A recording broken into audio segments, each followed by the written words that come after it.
Hi நண்பன் நம்பி stop sir Prashanth sir அந்தகன் படத்துக்காக ப்ரமோஷன் கொடுத்துட்டு இருக்கும்போது விபி சார் வந்து வீடியோவில் வந்து பேசியிருக்காரு. அப்போ பேசிகிட்டு இருக்கும்போது கோட் படத்தில் நடந்த ஃபன்னான மெட்டீரியல்ஸ் பற்றி பேசியிருக்காங்க.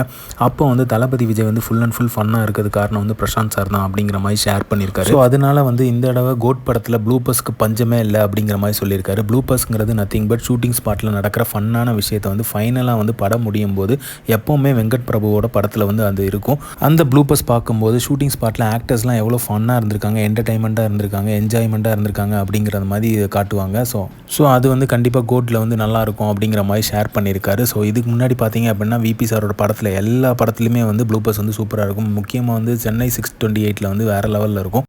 அதுக்கப்புறம் வந்து Prashanth sir, top star Prashanth சாரை வந்து ப்ரைஸ் பண்ணியிருப்பார். இந்த படத்தில் நடித்ததுக்கு ரொம்ப தேங்க்ஸ் அப்படிங்கிற மாதிரி சொல்லியிருப்பார். கதையை கேட்டு அக்செப்ட் பண்ணதுக்கும் ரொம்ப தேங்க்ஸ் அப்படிங்கிற மாதிரி சொல்லியிருக்காரு. பிரசாந்த் சாருக்கு வந்து நல்லா டெக்னிக்கல் நாலேஜ் இருக்குது. ஸோ கண்டிப்பாக வந்து இந்த அந்தகன் படம் வந்து கண்டிப்பாக வெற்றி அடையும் அப்படிங்கிற மாதிரி வாழ்த்து தெரிவிச்சிருக்காரு விபி சார். ஸோ கோட் படத்துலேயும் வந்து கிளைமேக்ஸ் சீன்லாம் முடிஞ்சதுக்கப்புறம் ஃபைனலாக ப்ளூபர்ஸ் போடுவாங்க. அப்போ வேறு லெவல் என்ஜாய்மெண்ட் இருக்கும், என்கேஜிங்காக இருக்கும் அப்படிங்கிறதுல எந்தவித சந்தேகமே இல்லை. இந்த மாதிரி தளபதியை பற்றியும் தளபதி அப்டேட் தெரிஞ்சுக்கவும் லைக் பண்ணுங்கள், ஷேர் பண்ணுங்கள், ஃபிலிமா சேனலை சப்ஸ்கிரைப் பண்ணுங்கள். தேங்க்யூ.